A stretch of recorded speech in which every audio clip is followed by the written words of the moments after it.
यादव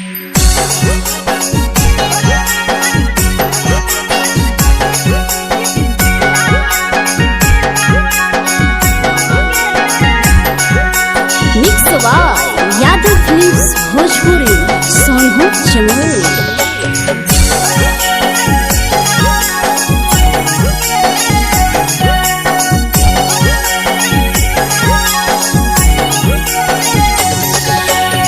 घरवा से अकेले अइहो मेलावा घूमैबोगे जान। घरवा से अकेले अइहो मेलावा घूमैबोगे जान। जन गे मेलावा घूमैबोगे जान। जान की घर के गरम जिलेबिया खिलैबोगे जान।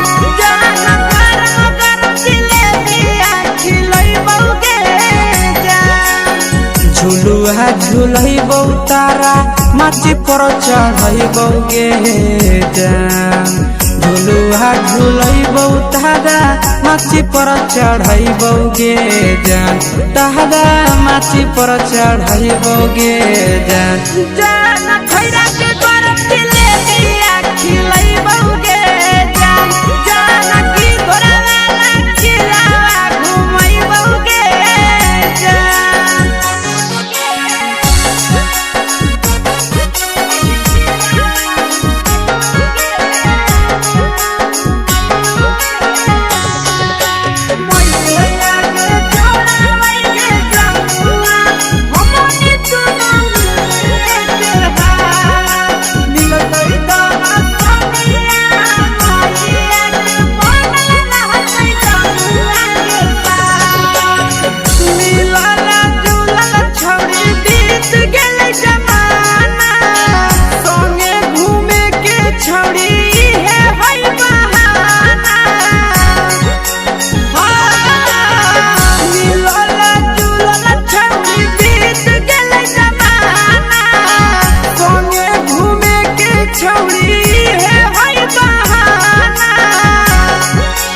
मजा फ्रूटी थम्सअप कोको कोलाबो पिलैबोगे जान।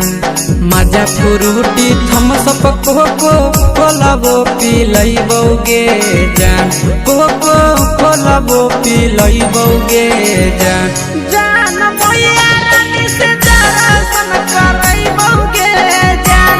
जान गरम गरम जिलेबिया खिलैबोगे जान।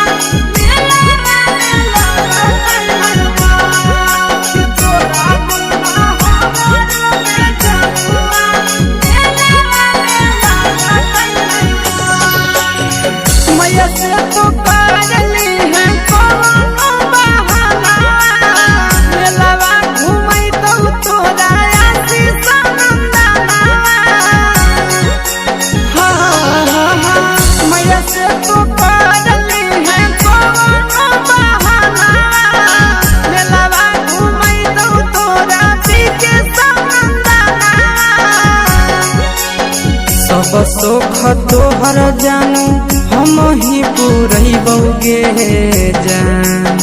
सब सुख तोहर जानू हम ही पूरैबोगे जान। जन गे हम ही पूरैबोगे जान। जान भैया तोहर